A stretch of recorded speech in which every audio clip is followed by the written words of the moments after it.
வணக்கம். Welcome to கதை திரட்டு. இந்த வீடியோவில் நம்ம என்ன கதை கேட்க போகிறோம்னா, உள்ளம் உனக்காக கதையின் 9வது பகுதி. வாங்க கதைக்குள்ள போகலாம். மனைவி மற்றும் தோழியின் சிரிப்பை கண்டவன் முகம் கனிந்தது. 2 பேரும் ஒன்று சேர்ந்தாயிற்றா? இனி நான் அம்பேல்தான் என முனங்கிய வினோத் தொடர்ந்து, சௌமி போதும் சிரிப்பு. பவதி சொன்னதை நீ சரியாக புரிந்து கொள்ளவில்லை. நான் சொல்லித்தந்த டயலாகை தான் பவதி கோர்ட்டில் பேசி நாகேந்திரனையே மண்ணை கவ வைத்தாள். அதைத்தான் அவள் குறிப்பிட்டது. கரெக்ட் பவதி, நான் சொல்லித்தந்த டயலாகை கோர்ட்டில் கரெக்டாக பேசினாய் என பாராட்டுவது போல அமர்த்தலாய் கூற, அடப்பாவி என திகைத்து பின் மீண்டும் சிரித்தாள் பவதி. இப்போது தெரிகிறதா பவதி, இவனை நான் ஏன் லையர் என்கிறேன் என்றபடி கணவனுக்கு அழகு காட்டினாள் சௌமியா புன்னகையோடு. இன்னொரு முறை லையர் என்றால் மான நஷ்ட வழக்கு போட்டு விடுவேன் என மிரட்டினான் வினோத். போட்டுக்கொள்ளேன் என்றாள் சௌமியா கவலையற்று. பவதி தோளில் கை போட்டவாறு, உன் போல் அல்லாமல் கெட்டிக்கார லாயர் எனக்கு உண்டு தெரியுமா என சிரித்தாள். அவ்வளவு தைரியமா? அப்போ போட்டு விட வேண்டியதுதான். உன் சாப்பாட்டை சாப்பிட்ட பிறகும் கூட கொலை முயற்சி கேஸ் போடாமல் பெருந்தன்மையாக இருக்கிறேன். அந்த நன்றி உனக்கு கொஞ்சம் கூட இல்லையே. 3 வேளை சாப்பாடு, 2 வேளை காஃபி என ஒரு நாளைக்கு 5 முறை உயிரை பணயம் வைக்கிறேன். நீ என்னவென்றால் என கிண்டல் அடித்து கொண்டிருந்தவன், உன்னை என முறைத்தபடி எழுந்து வந்து குஷனாலேயே 4 முத்து மொத்திய மனைவியை தடுத்தவாறு, ஹே விளையாட்டுக்கு சொன்னேன்டா, பவதி முன் மானத்தை வாங்காதே, விட்டுவிடு என்று கெஞ்ச மனம் விட்டு சிரித்தாள் பவதி. ரொம்ப கெஞ்சுகிறாய், பிழைத்துப்போ என குஷனை அவன் மீதே விட்டெறிந்தவளை சிரிப்புடன் அருகிழுத்து அமர்த்தி கொண்ட வினோத்துக்கு பவதியின் சிரிப்பை கண்டு மனம் நிகழ்ந்தது. நாளைக்கே சேம்பரில் நீ அடிவாங்கிய விஷயத்தை லீக் அவுட் பண்ணிவிடவா வினோ என கேட்டு மேலும் சிரிக்க சௌமியாவின் முகமும் கனிந்தது. கணவனை பிரிந்து தனியாக வாழ்பவள் முன் நம் அந்யோன்யத்தை குறைத்து கொள்ள வேண்டும் என சௌமியாவோ வினோத்தோ என்றுமே நினைத்ததில்லை என்றால் அதன் காரணம் இருவருமே பவதியை அந்த அளவுக்கு புரிந்து வைத்திருந்ததுதான். நமக்கு இப்படி இல்லையே என மற்றவர் வாழ்வை கம்பேர் பண்ணி ஏங்குபவள் அல்ல பவதி.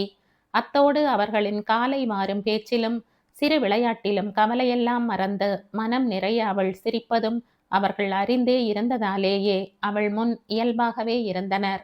சௌமியாவை போலவே வினோத்தும் கலகல சுபாவம் என்பதால் சிரிப்புக்கு பஞ்சமே இருக்காது.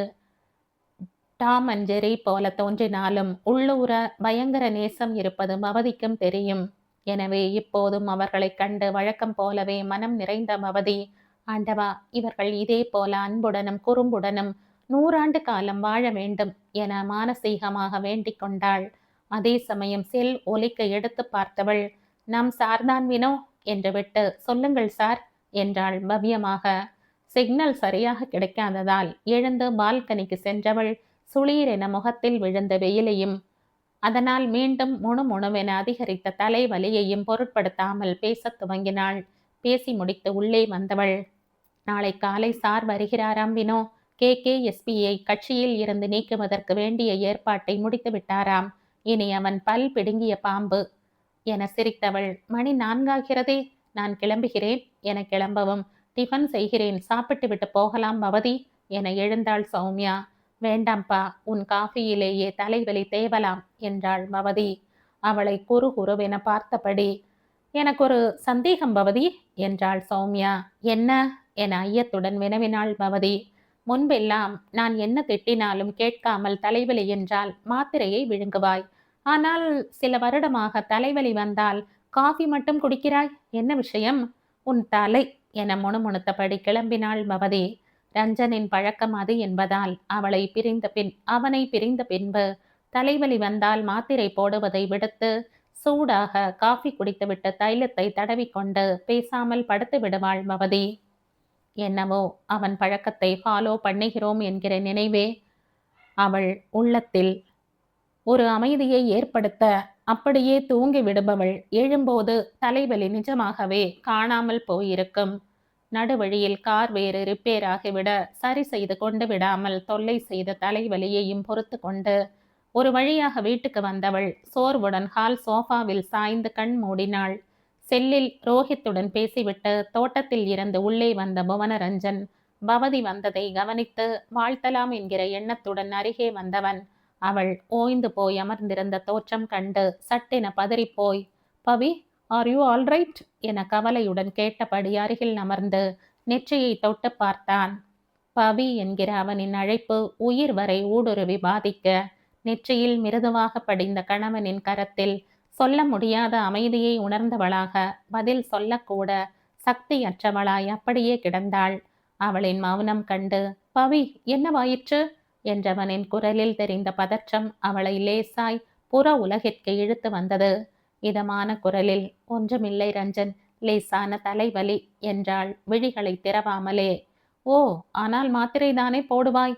வேண்டாமே பவி, சூடாக காஃபி கொண்டு வர சொல்கிறேன், குடிக்கிறாயா என மிருதுவாய் வினவியவன் விரல்கள் அவள் அனுமதி பெறாமலே மனைவியின் நெற்றியை இதமாய் பிடித்து விட்டன. தலைவலிக்கு அந்த இதமான அழுத்தம் மிகுந்த இதமாயிருக்க, குடித்து விட்டேன் ரஞ்சன், சௌமி தந்தாள் என்றாள் மெதுவான குரலில். சரி, அப்போ தைலம் தடவி விடவா? தடவி கொண்டு தூங்கினால் சரியாகிவிடும். அல்லது பவி, ரொம்ப வலிக்கிறதா, டாக்டரிடம் போகலாமா என அக்கறையும் ஆதரவுமாக வினவ, சட்டென முழுமையாக புற உணர்வு பெற்று திடுக்கிட்டு கண் திறந்தாள் பவதி. இதென்ன நட்ட நடுவீட்டில் இவ்வளவு அருகாமையில் அமர்ந்து கொண்டு? அவசர அவசரமாக எழுந்தவள் எழுந்த வேகத்தில் பேலன்ஸ் இல்லாமல் தடுமாறவும், பார்த்து பவி என அவள் கரம் பற்றி நிறுத்தினான் புவனரஞ்சன். அவள் முகத்தை பார்த்துவிட்டு, ரொம்ப வலிக்கிறதாமா, டாக்டரையே பார்த்து விடலாமா என கவலையுடன் எழ, இல்லை வேண்டாம் ரஞ்சன் என்றாள் அவள் அவசரமாக. தூங்கி எழுந்தால் சரியாக விடுமென நினைக்கிறேன் என்றபடி விரைந்து மாடி ஏறி செல்ல, மறையும் வரை அவளையே பார்த்திருந்துவிட்டு யோசனையுடன் தன் அறைக்கு சென்றான் புவனரஞ்சன். கார் வந்த சத்தம் கேட்டதே, பவதியாகத்தான் இருக்கும் என ஆவலோடு வந்த ஒரு ஜோடி பாதங்கள் ஹாலில் நடந்த நாடகத்தை கண்டு பிரமிப்பும் கோபமுமாக அசைவற்று நின்றன. அழுத்தம் என்றால் அழுத்தம், இப்படி ஒரு அழுத்தத்தை, அழுத்தக்காரர்களை நான் பார்த்ததே இல்லைடா சாமி. அழுத்தக்காரிக்கு ஏற்ற அழுத்தக்காரன், ஆனாலும் 2 பேருக்கும் இவ்வளவு நெஞ்சழுத்தம் கூடாதுப்பா என முன்னும் பின்னும் நடந்தபடி கோபமாக திட்டி தீர்த்து கொண்டிருந்த மனைவியை புரியாமல் பார்த்திருந்தார் தியாகராஜன். என்ன சுபி, என்ன பிரச்சனை உனக்கு? முக்கியமான மீட்டிங்கில் இருந்தவனை உடனே வீட்டுக்கு வரவழைத்து உட்கார வைத்து கொண்டு யாரையோ திட்டிக் கொண்டிருக்கிறாய். கொஞ்சம் புரியும்படியாகத்தான் சொல்லேன் என பொறுமை இழந்தார். உங்களுக்கு மட்டுமா புரியவில்லை? எனக்கும் தான் இவ்வளவு நாளாக புரியவில்லை. புரியாத மக்காகத்தானே இருந்திருக்கிறேன். அந்த அளவுக்கு முட்டாள் அடித்து விட்டார்களே. சுபிமா, நீ சொல்வது ஒன்றும் என்றவரை இடைமறித்து, புரியவில்லையாக்கும். சரி, முதலில் இதற்கு பதில் சொல்லுங்கள். உங்கள் பெண்ணை யாராவது பவி என்று அழைத்தால் அவள் ரியாக்ஷன் என்னவாக இருக்கும் என விசாரித்தார். வியப்பு மேலிட, நம் பவதி ஐயா, அவளை யாரும் அப்படி அழைத்து பழக்கம் இல்லையே சுபா. அவள் அப்பா அவளுக்காக ஆசையாக தேடி தேடி வைத்த பெயர் என்று நாம் எல்லோருமே பவதி என்றுதானே அழைப்போம். ஸ்கூலில் கூட படித்த பவானியையும் கல்லூரியில் உடன் பயின்ற பவித்ராவையும் பவி என்றும், இவளை ஸ்வீட் நேம் என பாராட்டி பவதி என்றுதானே ஃப்ரெண்ட்ஸ் எல்லாம் அழைப்பார்கள். மீறி யாராவது பவி என்று விட்டால் தயவு தாட்சண்யம் பார்க்காமல் கால்மி பவதி என்று விடுவாளே என்றவர் இதை விசாரிக்கவா அவ்வளவு அவசரமாக வர சொன்னாள்? இருக்காது, வேறு ஏதேனும் முக்கியமான விஷயம் இருக்கக்கூடும் என எண்ணினார். இன்றைக்கு ஒருத்தன் அவள் பக்கத்தில் உட்கார்ந்து, பவி, ஆர் யூ ஆல்ரைட் என நெற்றியை தொட்டு பார்த்து கேட்கிறான் என எரிச்சலுடன் கூறியவாறு எதிரே வந்து அமர்ந்தார் சுமித்ரா. அவர் புருவம் சுருக்கி யார் என சுருக்கமாக விசாரிக்கவும் கோபத்தில் முகம் ஜிவ்வென சிவக்க, வேறு யார், கள்ளம் கபடம் இல்லாத என் மைதிலிக்கு பிடிவாதமும் நெஞ்சு அழுத்தமுமாக வந்து பிறந்திருக்கிறானே ஒருத்தன், அவன்தான் என்றார் சுமித்ரா புன்னகையோடு. நம் புவனை சொல்கிறாயா? அவன் மும்பையிலேயே பிறந்து வளர்ந்தவன். அங்கு பழகுவது போல ஜோவியலாக பவதி அருகமர்ந்து பவி என்றிருப்பான். இதற்கா இவ்வளவு டென்ஷன் என்றவர் சட்டென பிறந்த கவலையோடு. இவன் ஜோவியலாக பவி என்று அழைத்துவிட பவதி ஏதேனும் முகத்தில்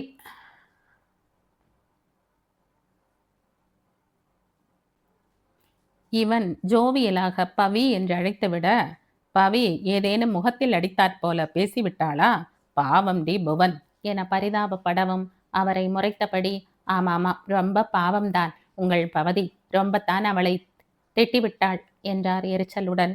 அடடா என மேலும் புவனரஞ்சனுக்காக கணவர் வருத்தப்படவும், என்ன சொல்லி திட்டினாள் என்றும் சொல்கிறேன், அதையும் கேட்டுவிட்டு அடடா போடுங்கள் ராஜ் என சுபத்ரா எரிச்சல் படவும், நீ சொல்வதை பார்த்தால் மிகவும் திட்டிவிட்டாள் போல இருக்கிறதே, என்ன சொன்னாள் என கவலையோடு வினவினார் தியாகராஜன்.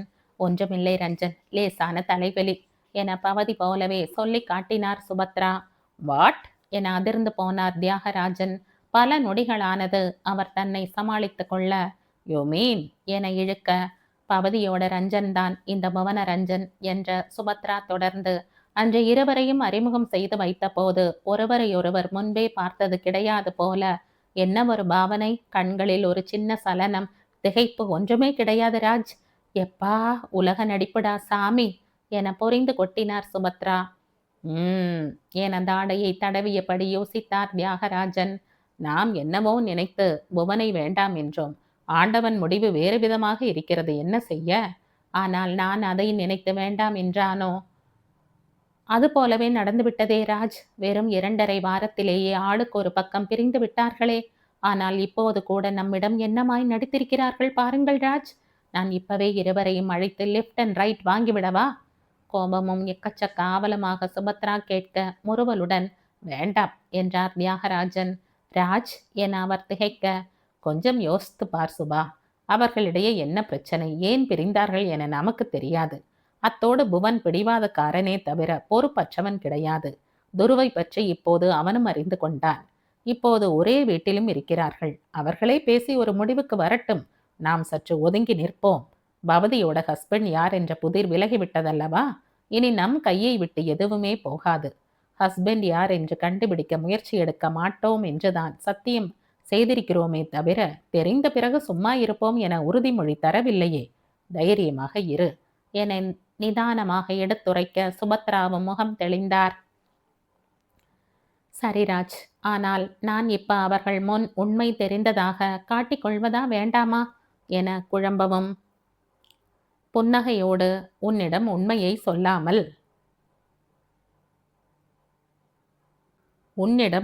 சொல்லாமல் அவர்கள் நடித்தார்கள் தானே.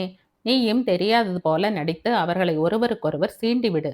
ஏதேனும் ஒர்க் அவுட் ஆகிறதாம் என பார்ப்போம் என மனைவிக்கு சொல்லி தந்தார். குட் ஐடியா என குஷியானார் சுபத்ரா. இது எதுவும் அறியாதவளாக நன்றாக தூங்கி எழுந்து ஃப்ரெஷ்ஷாக குளியலையும் முடித்து கொண்டு இரவு உணவிற்காக டைனிங் ஹாலுக்கு வந்தாள் பவதி. ஒரு சேரை இழுத்து போட்டு அமர்ந்தவாறே, தலைவலி எப்படி இருக்கிறது என விசாரித்தான் புவனரஞ்சன் முறுவலோடு. இட்ஸ் கான் என்றவாறே தானும் அமர்ந்த பவதி உணவு பாத்திரத்தை டேபிளில் வைத்துவிட்டு தன்னை மேலும் கீழும் பார்த்த சித்தியின் பார்வையில் குழப்பமுற்றாள். இது என்ன பார்வை, ஏதோ ஆராய்ச்சியும் சிந்தனையுமாக? என்ன சித்தி, புதிதாக பார்ப்பது போல பார்க்கிறீர்கள் என குழப்பத்துடன் வினவியவளுக்கு பதிலே சொல்லாமல் எல்லோருக்கும் பரிமாறிவிட்டு தனக்கும் எடுத்துக்கொண்டு அமர்ந்தார் சுபத்ரா. சித்தி முதலில் பரிமாறிய ஸ்வீட்டை பார்த்தவள் வியப்புடன், என்ன சித்தி ஸ்பெஷல், வீட்டிலேயே அதுவும் நீங்கள் ஸ்வீட்டெல்லாம் செய்திருக்கிறீர்கள் என வினவினாள். ஏதோ தோன்றியது செய்தேன் என பட்டும் படாமல் சொல்லிவிட்டு உண்பதில் முனைந்தார். தியாகராஜன் குறுக்கிட்டு, கோர்ட்டில் இன்று கலக்கிவிட்டாயே பவதி, அதற்குத்தான் உன் சித்தி இன்று தன் கையாலேயே எல்லாவற்றையும் தயார் செய்திருக்கிறாள் என்றார் சகஜமாக. புன்னகையோடு சாப்பிட ஆரம்பித்தாள் பவதி. அவர் அன்று சமைத்திருந்தது எல்லாமே புவன் பவதிக்கு பிடித்த வகைகள் என்பதால் இருவருமே ரசித்து உண்டனர். புவன், ஆன்டி உங்கள் கை பக்குவம் சூப்பர் ஆன்டி என பாராட்டவும் கண்களில் சிரிப்புடன், சீக்கிரம் திருமணம் செய்து கொள் புவன், மனைவி கையால் பரிமாறி சாப்பிட்டால் உணவு இன்னமும் சுவையாக தெரியும் என்றார் சுபத்ரா. சப்பாத்தி வில்லலை வாயில் வைக்க போன பவதியின் கை ஒரு கணம் அப்படியே நின்றது. பவி என்கிற அழைப்பிலும் கரிசன பேச்சிலும் இதம் அடைந்திருந்த மனதில் உரிமை கோபம் மூண்டது. சித்தியிடம் சார் தனக்கு இன்னமும் திருமணமாகவில்லை என சொல்லி வைத்திருக்கிறாரா? சுறுசுறுவென கோபம் மூள அவனை சுட சுட பார்த்தாள். மனைவியின் கோப முகத்தை கண்ட புவனரஞ்சனுக்கு உள்ளூர ஒரு உற்சாகம் பிறந்தது. ஓஹோ, மேடத்துக்கு கோபம் எல்லாம் வருகிறதே, குட், இப்போதுதான் இவன் தன் கணவன் என்கிற நினைவே வந்திருக்கிறது போல. வரட்டும் வரட்டும், அதன் விளைவுதான் கோபமா என்றெண்ணியவன் தானும் அவளை சீண்டுவோம், உரிமை உணர்வு கொஞ்சம் பலமாய் எழட்டும் என முடிவு செய்து புன்னகையோடு திடீரென, பெண்ணுக்கு நான் இங்கே போவேன் ஆன்ட்டி என வினவியவன் தான் எதிர்பார்த்தவாறே பவதி முகம் கோபத்தில் சிவப்பது கண்டு சிரிப்பை அடக்கினான். தியாகராஜன் உற்சாகத்தோடு, அந்த கவலை உனக்கு என்பவன், கைவசம் 4-5 நல்ல இடங்கள் இருக்கின்றன. நாளையே போட்டோ காட்டுகிறேன், பிடித்திருந்தால் சொல், முடித்து விடுவோம் என்றார். அவன் பதில் சொல்லாமல் மழுப்பலாய் சிரித்து சமாளிக்கவும், சித்தப்பாதான் சொல்கிறாரே, சரி என சொல்ல வேண்டியதுதானே என இடக்காக கேட்டாள் பவதி. விளையாட்டிற்காக கூட தன்னால் சரி சொல்ல முடியாதென்று உணர்ந்த புவனரஞ்சன் சிரித்தபடி குருமாவில் இருந்த பச்சை மிளகாயை ரொம்ப கவனமாக பொறுக்கி தட்டின் ஒரு மூலையில் வைத்தான். அவன் சிரிப்பே பதிலை சொல்லிவிட்டதே. பவதி மௌனம் சம்மதத்திற்கு அறிகுறி. ராஜ், நீங்கள் ஏற்பாடு செய்ய ஆரம்பியுங்கள் என்றார் சுபத்ரா உற்சாகமாக.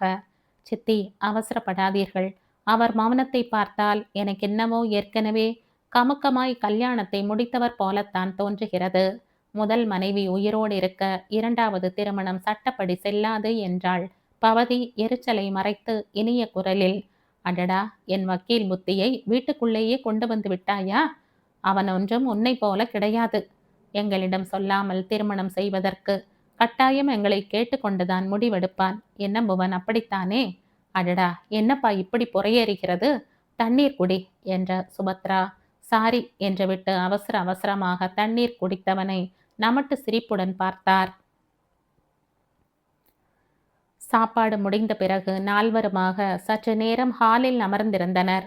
புவனன் ஏதோ மேகசினை புரட்டி கொண்டிருக்க துரு துருவென அங்கும் இங்கும் ஓடி விளையாடி கொண்டிருந்த மகனிடம் ஒரு கவனத்தை வைத்தவாறே தியாகராஜனுடன் பவதி பேசி கொண்டிருக்க சுபத்ராவோ இவர்களை இன்னும் எப்படி வம்பிழுக்கலாம் என யோசித்து கொண்டிருந்தார். விளையாடி கொண்டிருந்த துரு புவனரஞ்சனிடம் ஓடி வந்து, பூன் மிக்கி மவுச்சு பாரு என தன் சட்டையில் இருந்த பொம்மையை காட்டிவிட்டு சுபத்ராவிடம் வந்து, பாட்டி மிக்கி மவுச் என்றான். தியாகராஜனும் தானும் புவன் புவன் என அழைப்பதை கேட்ட துருவும் அவ்வாறே அழைக்க முயன்றதன் விளைவுதான் அவனது பூன் என்று உணர்ந்த சுபத்ராவின் விழிகள் சட்டென மலர்ந்தன. தேங்க்யூடா செல்லக்குட்டி என மனதினுள் கொஞ்சியபடி பேரனை தூக்கி மடியில் வைத்து கொண்டு, துருவ் செல்லம், பெரியவர்களை பெயர் சொல்லக்கூடாதுமா, புவன் சொல்லக்கூடாது, புரிகிறதா என சொல்லி தந்தார். அதை கவனித்த பவதிக்கு 2 நாட்களுக்கு முன் இதே காரணத்தால் தனக்கும் ரஞ்சனுக்கும் இடையே ஏற்பட்ட உரசல் நினைவுக்கு வந்தது. அன்று ரஞ்சனோடு விளையாடி கொண்டிருந்த துருவ் இவ்வாறே பெயர் சொல்லி அழைப்பதை கண்ட பவதி, பெயர் சொல்லக்கூடாது கண்ணா என்றவள் அப்பாவென்றுதான் அழைக்க வேண்டும் என தொண்டை வரை துடித்து கொண்டு வந்த வார்த்தைகளை நாக்கை கடித்து நிறுத்தினாள். வீட்டில் தங்கி இருக்கிறானே தவிர தங்கள் வாழ்வு பற்றியோ நேர்ந்த பிரிவு பற்றியோ மகனது எதிர்காலம் பற்றியோ பேசாமல் வீட்டுக்கு வந்த விருந்தாளி போல நடந்து கொள்கிறான்.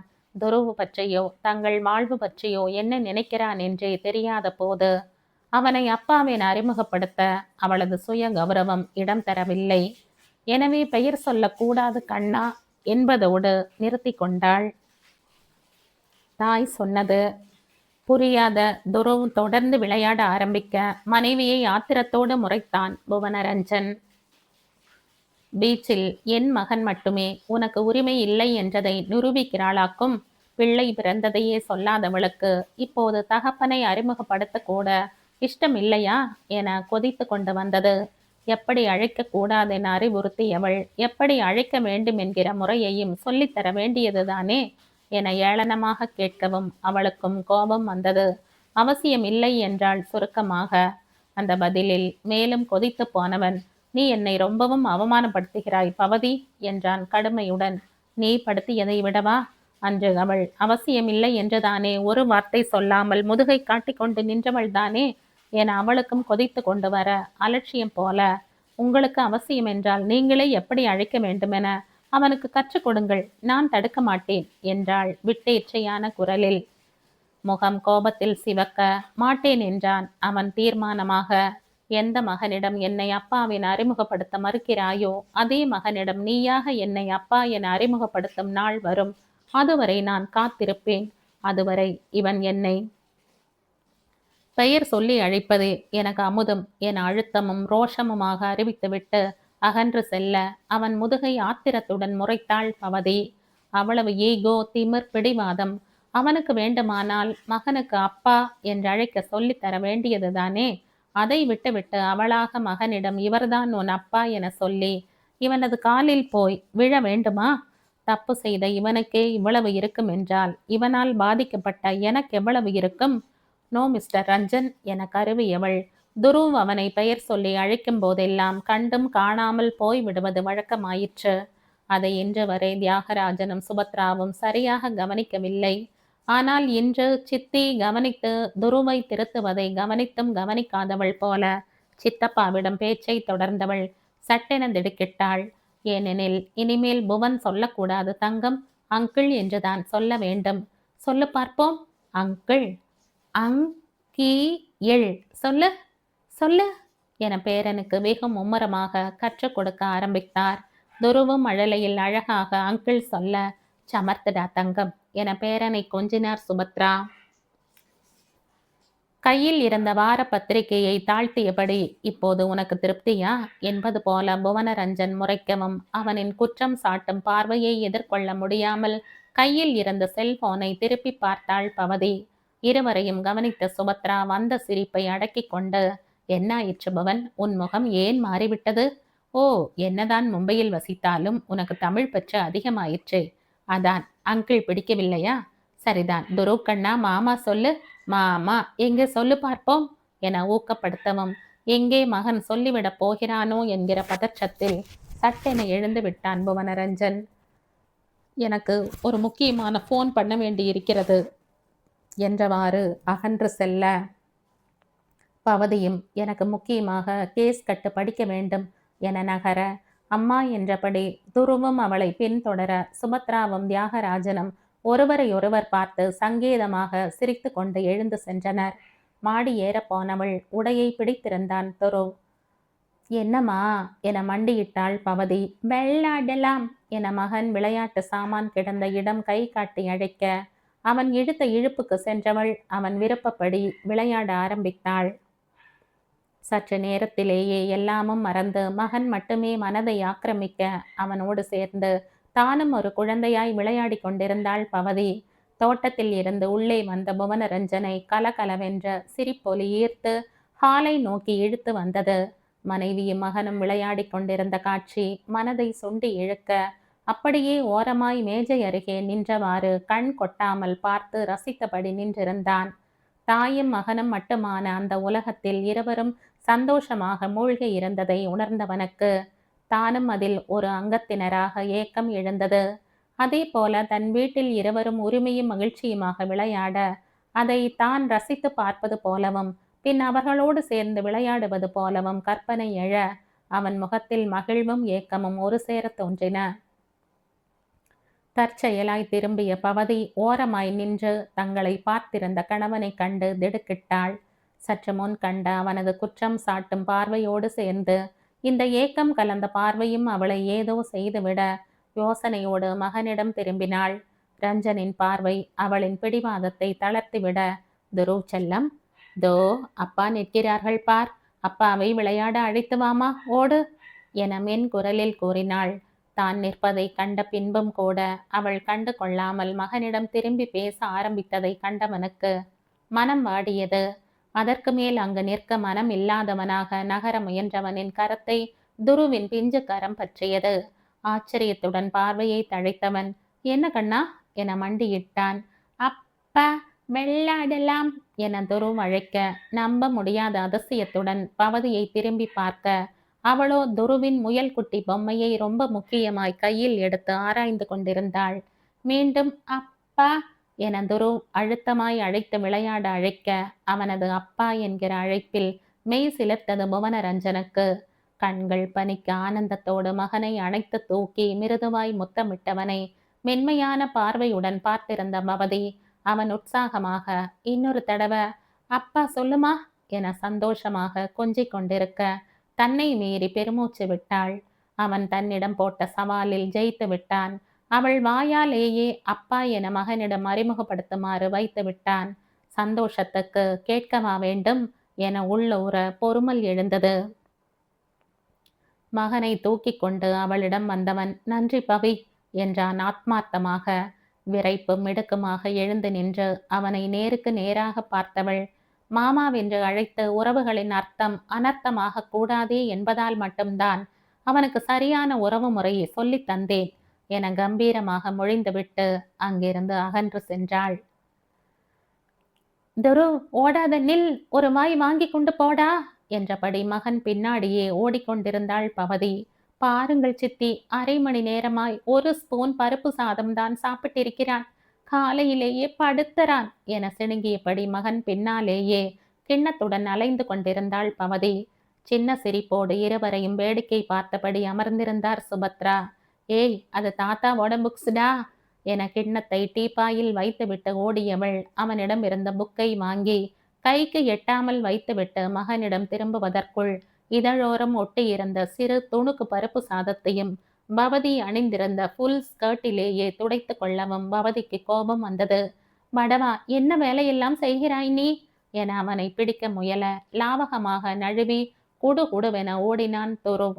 ஒரு வழியாய் அவனை பிடித்து, என் செல்லம் இல்லை, இங்கே பாரேன், இந்த பூச்சாடியில் எல்லோ பூ பாரேன் என ஒரு வழியாக அவன் கவனத்தை திசை திருப்பியவள் அவன் அசந்த இச்சமயம் ஒரு ஸ்பூன் சாதத்தை ஊட்டி விடலாம் என பார்த்தால் கையில் கிண்ணத்தை காணோம். எங்கே போயிற்று? பவதி, தோ டீப்பாயில் இருக்கிறது பார் என சுபத்ரா சிரிக்க, கடவுளே, நேற்று நாகேந்திரன் சார் கூட என்னை இப்படி அலைக்கழிக்கவில்லை, இந்த குட்டி வாலை என்ன பாடுபடுத்துகிறது என்றவாறே வந்து கிண்ணத்தை எடுக்க, மம்மம் வாண்ணா என சிணுங்கினான் துரு. அப்படி சொல்லக்கூடாது செல்லம், உனக்கு பருப்பு சாதம் தானே பிடிக்கும், கொஞ்சம் சாப்பிடு பார்க்கலாம் என சாதத்தை வாயில் ஊட்ட முயல அந்த துரு துரு விஷமம் முகத்தை திருப்பிக் கொள்ள பாதி சாதம் கன்னத்தில் அப்பிக்கொள்ள மீதி தரையில் விழுந்தது. கன்னத்தை துடைத்துவிட டவலை எடுத்தவளின் கைகளில் இருந்து நழுவி இறங்கி ஓட்டம் பிடித்தான் துரு. துரு, ஓடாத நில், வாயை துடைத்துக்கொள், அம்மாவுக்கு கோபம் வந்துவிடும் என்றபடியே துரத்தி கொண்டு ஓடி வந்தாள்.